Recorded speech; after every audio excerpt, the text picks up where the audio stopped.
Hi Santosh, how are you? అమ్మని, మన ఇద్దరి మధ్యన ఏం జరిగినట్టు అంత ప్లెజెంట్గా ఎలా నుంచున్నావే? ఇంకా ఇంకానా?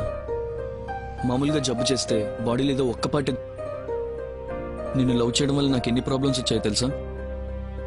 రాత్రులు నిద్రపోక కంటి కింద నల్ల మచ్చలు, సరిగ్గా తినక అల్సరు, బైక్ మీద తిరిగి తిరిగి బ్యాక్ పెయిన్, నీ కోసం వెయిట్ చేస్తూ కాల్చిన సిగరెట్ల వల్ల లంగ్స్. మళ్ళీ నువ్వు వచ్చాక నెగిటివ్గా రియాక్ట్ అయిపోయావనుకో, ఆ బాధలో మందు తాగి లివరు. నీ గురించి ఆలోచించి ఆలోచించి మెమరీ లాస్ కూడా వచ్చిందే. ఇలా బాడీలో ఉన్న అన్ని పార్ట్ ఒకే ఒక్క జబ్బు ప్రేమ అని తెలుసు కూడా నన్ను నేను తగలబెట్టుకుని నీకు వెళ్తుర్నిస్తే ఆ వెళ్తుల్లో నువ్వు ఇంకొకరిని ఎత్తుకుంటావా? అయిపోయిందా? అయిపోయిందా? నీ ఏం నటిస్తున్నావే? ఆన్ స్క్రీన్ లో కాకుండా ఆఫ్ స్క్రీన్ లో ఆస్కార్ అవార్డు ఇచ్చారనుకో, ప్రతి సంవత్సరం నీదే బెస్ట్ పర్ఫార్మెన్స్. ఏమీ తెలియనట్టు ఏం నుంచున్నావే?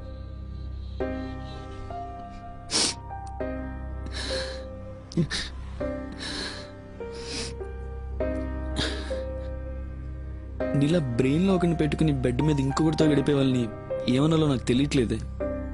ఒక్క పదం ఉంది కానీ నీకు అది సరిపోదు.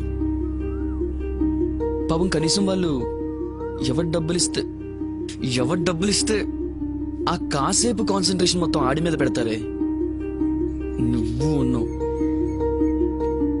నీకు కరెక్ట్ పదం కనెక్ట్ అయినప్పుడు ఒకే SMS పెడతా.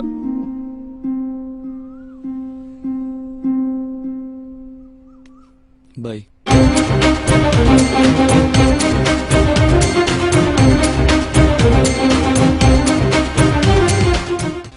అది నన్ను వదిలేసి నన్ను బాధతో చావాలనుకోవట్లేదు.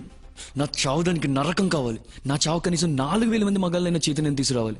మొత్తం దాంతో దిగిన ఫోటోలు, ఈమెయిల్ ఐడీలు, పాస్వర్డ్లు, ఫేస్బుక్ చాట్ హిస్టరీలు, మెసేజ్లు, ఇప్పుడు నువ్వు తీసిన వీడియో, ఇవి చాలు దాన్ని తాడు తీయడానికి. టీవీ పెడితే నాదే న్యూస్ కావాలి, పేపర్ చూస్తే నాదే ఇష్యూ కావాలి. మొత్తం ఇండియా నా గురించి మాట్లాడుకోవాలి. అది చేసిన తప్పుకి దానికి పనిష్మెంట్ అనుభవించాల్సిందే గురు.